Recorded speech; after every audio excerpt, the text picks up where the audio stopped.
Good day to all students. आज के इस वीडियो में मैं प्रोटोजोआ फाइलम से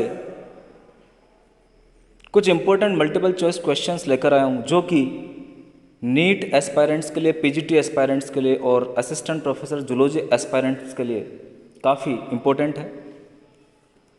तो आइए स्टूडेंट्स, हम इन इम्पोर्टेंट मल्टीपल चॉइस क्वेश्चंस को और कुछ इंपॉर्टेंट पॉइंट्स को आगे डिस्कस करते हैं। डियर स्टूडेंट्स, हमारे पास सबसे पहला क्वेश्चन है, the protozoans exhibit symmetry of the following type. Protozoa के जंतुओं में निम्न प्रकार की सममिति पाई जाती है। तो स्टूडेंट्स, हम बात करें तो प्रोटोजोआ के सदस्यों में अरीय सममिति भी हमें मिलेगी, रेडियल सिमेट्री भी हमें मिलती है, स्फेरिकल भी मिलती है, बायलेटरल भी मिलती है। तो इसका आंसर हो जाएगा उपरोक्त तीनों प्रकार की जो सिमेट्री है वो प्रोटोजोआ के सदस्यों में पाई जाती है। स्पेशली हम स्फेरिकल सिमेट्री की बात करें तो वो जो रेडियल एरिया के मेंबर्स है उसके अंदर हमें दिखाई देती है। आगे क्वेश्चन नंबर 2 है हमारे पास। देखिए, संघ प्रोटोजोआ के वर्गीकरण के कुंजी लक्षण है, the key characters in classification of protozoa are. तो डियर स्टूडेंट्स, जब आप बुक पढ़ते हैं तो आपको पता चलेगा कि जो प्रोटोजोआ का वर्गीकरण किया गया है वो गमनांगों और प्रजनन के प्रकार के आधार पर किया गया। तो हमारा करेक्ट ऑप्शन हो जाएगा सी, उपरोक्त ए एंड बी। बिल्कुल, both of the above locomotory organs और टाइप्स ऑफ रिप्रोडक्शन के अकॉर्डिंग प्रोटोजोआ को क्लासिफाइड किया गया है। क्वेश्चन नंबर 3 है हमारे पास, निवही प्रोटोजोआ है।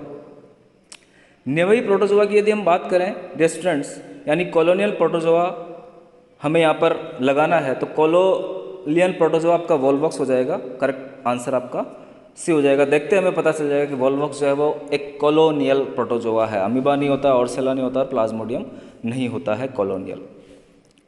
क्वेश्चन नंबर 4 हमारे पास, एक कशाभ युक्त प्रोटोजोआ के जीव को वर्गीकृत किया जाएगा, ए फ्लैजिलेटेड प्रोटोजोन। बिल्कुल, फ्लैजिलेटेड प्रोटोजोन जो है डियर स्टूडेंट्स वो सार्कोमेस्टिकोफोरा के अंदर इंक्लूड किए जाएंगे। सीलियोफोरा में सीलिया वाले आ जाएंगे, निडोस्पोरा में स्पोर बनाने वाले और स्पोरोजोआ में स्पोर बनाने वाले आ जाएंगे। क्वेश्चन नंबर 5 देखिए, एक कूटपाद बनाने वाले जीव को वर्गीकृत किया जाएगा, या ए creature that moves with pseudopodia will be grouped इन। तो हमें पता ही है कूटपाद या फ्लैजिला जो है वो सार्कोमेस्टिकोफोरा के सदस्यों में ही बनते हैं। सार्कोमेस्टिकोफोरा के जो क्लास है सार्कोडिना, उसके अंदर स्यूडोपोडिया बनाए जाते हैं, अमीबा के द्वारा बनाए जाएंगे। तो बिल्कुल यहाँ पर हमारा करेक्ट ऑप्शन हो जाएगा सार्कोमेस्टिकोफोरा। आगे आप देखिए, एक जीव जो एक कोशिकी हो तथा जिसके शरीर पर अनेक पक्षमाप पाए जाते हों वो किसमें इंक्लूड किया जाएगा। तो हमें पता ही है सीलिया जिसके अंदर पाए जाएंगे उसको हम सीलियोफोरा का मेंबर बताएंगे डियर स्टूडेंट, जैसा कि पैरामीशियम के अंदर होता है, पैरामीशियम सीलियोफोरा का मेंबर है।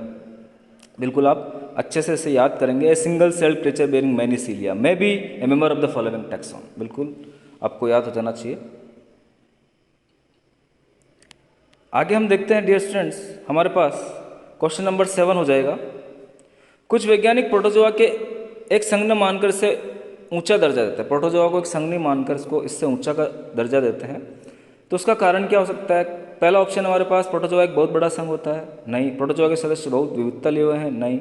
हर वर्ग की विज्ञ का दृष्टिकोण अलग अलग होता है, नहीं। इसके सदस्य एक प्रकार के पूर्वजों से उत्पन्न नहीं हुए। यस, करेक्ट ऑप्शन हमारा हो जाएगा कि इसके सदस्य जो है वो मोनोफाइलेक्टिक नहीं है, एक ही प्रकार के पूर्वजों से, एंसेस्टर से उत्पन्न हुए नहीं है। इसीलिए बहुत सारे जो वैज्ञानिक है वो प्रोटोजोआ को एक संज्ञा मानकर इससे भी ऊंचा दर्जा देते हैं।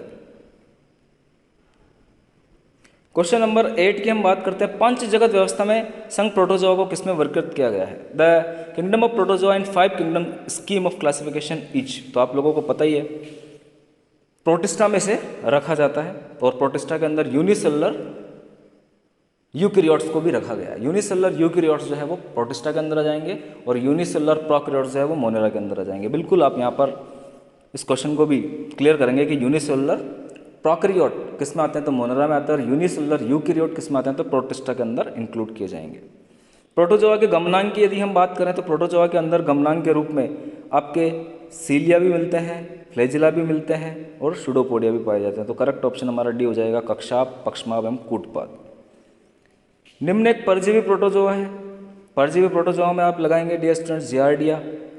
बिल्कुल, जो जियार्डिया होता है वो ह्यूमन बीइंग के स्मॉल इंटेस्टाइन का परजीवी है, पैरासाइट है और ये डायरिया कोज करेगा।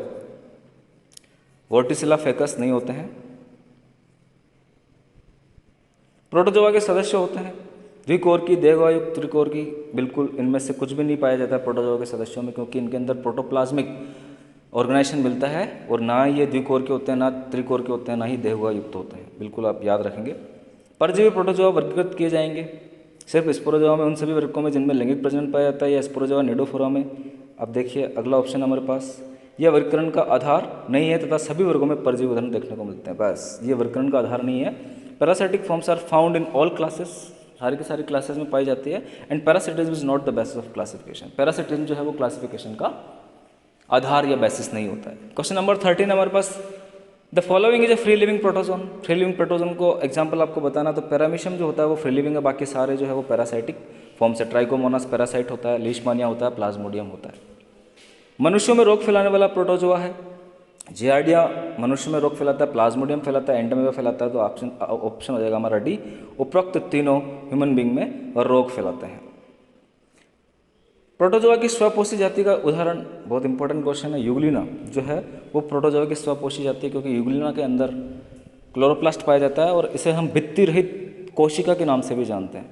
यानी यूग्लिना के अंदर सेल वॉल नहीं पाई जाती है, लेकिन इसके अंदर क्लोरोप्लास्ट पाया जाता है और इसे प्लांट और एनिमल के बीच की हम कनेक्टिंग लिंक भी बोलते हैं। बिल्कुल आप अच्छे से इसे याद करेंगे। प्रोटोजोआ के जीवों में जल संतुलन के लिए उत्तरदायी संरचनाएं आप लोगों को पता ही है, कॉन्ट्रेक्टाइल वैक्यूल्स इसके अंदर पाई जाती है, जो कि वाटर बैलेंस का काम करेगी। संकुचनशील धानियाँ निम्न प्रकार के माध्यम में रहने वाले प्रोटोजोआ में मिलेगी। बिल्कुल ये जो कॉन्ट्रेक्टाइल वैक्यूल्स है वो अल्प पराशरी माध्यम में रहने वाले, हाइपोटोनिक मीडियम में रहने वाले प्रोटोजोआ के अंदर पाई जाएगी और उनके अंदर वाटर रेगुलेशन का या ऑस्मो रेगुलेशन का काम करेगी। डियर स्टूडेंट्स, क्वेश्चन नंबर 18 की हम बात करते हैं यहाँ पे आगे। देखिए आप, बीजाणु या स्पोर बनाने वाले एक कोशिकीय जीव कौन से वर्ग में रखे जाएंगे? तो स्पोरोजोआ में रखे जाएंगे। बिल्कुल नाम से पता चल रहा है, स्पोर फॉर्मिंग जो टैक्सोन हो जाएगा यहाँ पे स्पोरोजोआ हो जाएगा। Which of the following does not cause disease in human beings? इनमें से कौन जो ह्यूमन बींग में बीमारी नहीं फैलाता है? लीशमानिया फैलाता है, काला आजार बीमारी।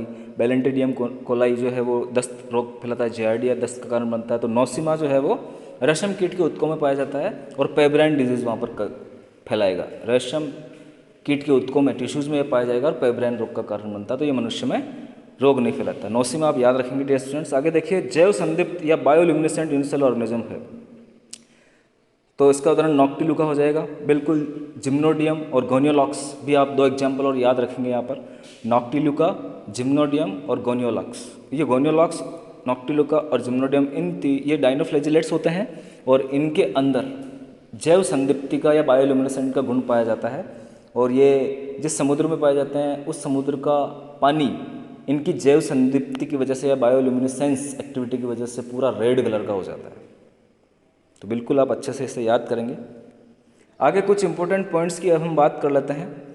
तो प्रोटोजोआ की स्थापना गोल्डफस नामक साइंटिस्ट ने की थी। इस संघ में सभी प्रकार की समितियाँ देखी जा सकती है, जैसा कि हमने पढ़ा है, क्वेश्चन किया है। पेशों का इनमें अभाव होता है, लेकिन स्टेंटर एक ऐसा एग्जाम्पल है जिनमें कॉन्ट्रेक्टाइल फाइब्रिल्स प्रेजेंट पाए जाते हैं।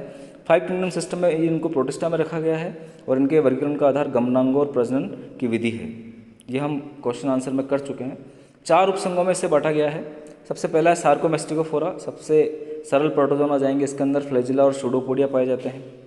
मेस्टिकोफोरा इसकी सुपर क्लास है, ओपेलाइनेटा है और सार्कोडीना है। मेस्टिकोफोरा को फ्लैजिलेटा भी बोला जाता है, प्रिमिटिव ग्रुप है। ओपेलाइनेटा फ्रॉग और फिशेस के इंटेस्टाइन में कोमल सेल के रूप में पाया जाएगा, ओपेलाइना एक एग्जाम्पल है। और सार्कोडीना में सूडोपोडिया प्रेजेंट पाए जाते हैं। सार्कोडीना का वर्ग पायरोप्लाज्मिया, इसके सदस्य कशेरुकी जंतु के आरबीसी में परजीवी होते हैं। बिल्कुल आप याद रखेंगे, पायरोप्लाज्मिया। बेबेशिया इसका एक एग्जाम्पल है जो कि पशुओं में टिक्स द्वारा फैलता है और गायों के ज्वर या कैटल टिक फीवर का कारण बनता है। बिल्कुल इंपॉर्टेंट क्वेश्चन है बेबेशिया वाला, आप अच्छे से इसे याद करेंगे, लर्न करेंगे। देखिए आगे सेकंड हमारे पास यहाँ पर सब फाइलम हो जाएगा स्पोरोजोआ। नाम से पता चल रहा है स्पोर बनाने वाले जो प्रोटोजोन होंगे वो इसमें रखे जाएंगे। निडोस्पोरा, इसमें सभी स्पीसीज परजीवी होती है और स्पोर इसमें भी पाए जाते हैं। और सीलियोफोरा में सीलिया पाए जाएंगे। अब कुछ इंपॉर्टेंट पॉइंट्स हो रहे हैं स्टूडेंट्स। हाइमेनोस्टोमेटिडा पैरामीशियम का गण होता है। बिल्कुल ये क्वेश्चन बार बार पूछा जाता है कि पैरामीशियम का ऑर्डर कौन सा है, तो हाइमेनोस्टोमेटिडा। कोलोनिम्फा, ट्राइकोनिम्फा ये फ्लैजिलेट्स होते हैं जो कि दीमको, वुडरोचो और टेरिडो आदि की आहार नाल में सहजीवी के रूप में पाए जाएंगे और ये अपने सहयोगी में सेलुलोज का पाचन करने का काम करते हैं, बदले में फूड और शेल्टर प्राप्त करेंगे। बिल्कुल, ये भी इंपॉर्टेंट क्वेश्चन है, पूछा गया है। मिस्र के महान पिरामिड जो है वो न्यूमुलाइट्स नामक प्रोटोजोआ के स्केलेटन द्वारा निर्मित चूने के पत्थर से बनाए गए हैं। ट्रिपोली स्टोन धातुओं के पॉलिश करने का चूर्ण इससे बनाया जाता है, जो कि रेडियोलेरिया, जो कि एक प्रोटोजोआ का वर्ग है, उसके स्केलेटन से निर्मित किया जाता है। आगे हम परजीवी पोषक और रोग की बात करेंगे। तो सबसे पहला हमारा परजीवी डियर स्टूडेंट्स यहाँ पर है, देखिए एंटमीबा हिस्टोलाइटिका। तो एंटमीबा हिस्टोलाइटिका जो है मनुष्य की लार्ज इंटेस्टाइन का परजीवी और ये अमीबिक डिसेंट्री रोग पैदा करेगा। ट्रिपेनोसोमा गैम्बियंस जो है मनुष्य के रक्त, लसिका ग्रंथि और प्लीहा या सेरेब्रोस्पाइनल फ्लूइड में पाया जाता है। और ये African sleeping sickness disease, Africa का निद्रा रोग पैदा करता है। तो ये क्वेश्चन भी बार बार पूछा गया है, आप बिल्कुल याद रखेंगे ट्रिपेनोसोमा गैम्बियंस के ऊपर। क्वेश्चन नंबर 5 हमारे पास, या 5 नंबर का पॉइंट हमारे पास, लीशमानिया डोनोवानी। इसके द्वारा काला आजार रोग होता है, जो कि मलेरिया जैसा रोग है, बिल्कुल आप याद रखेंगे। लीशमानिया ट्रोपिका त्वचा में रोग उत्पन्न करेगा, ओरिएंटल सोर पैदा करेगा। जियार्डिया इंटेस्टाइनलिस मनुष्य की स्मॉल इंटेस्टाइन का परजीवी डायरिया कोज करता है। आइमेरिया स्ट्रीडी खरों के यकृत तथा पित्त वाहिका में पाया जाता है, डायरिया कोज करेगा। नोसिमा, जैसा कि मैंने बताया है, पेब्रेन डिजीज की कोज करता है। और लास्ट आपका हो जाएगा बेलेंटिडियम कोलाई, मनुष्य की लार्ज इंटेस्टाइन का परजीवी दस्त और लार्ज इंटेस्टाइन में घाव पैदा करेगा। थैंक्स डियर स्टूडेंट्स, आशा करता हूँ कि आप लोगों को ये वीडियो अच्छा लगा होगा और आप लोगों के काम आएगा। Thank you to all.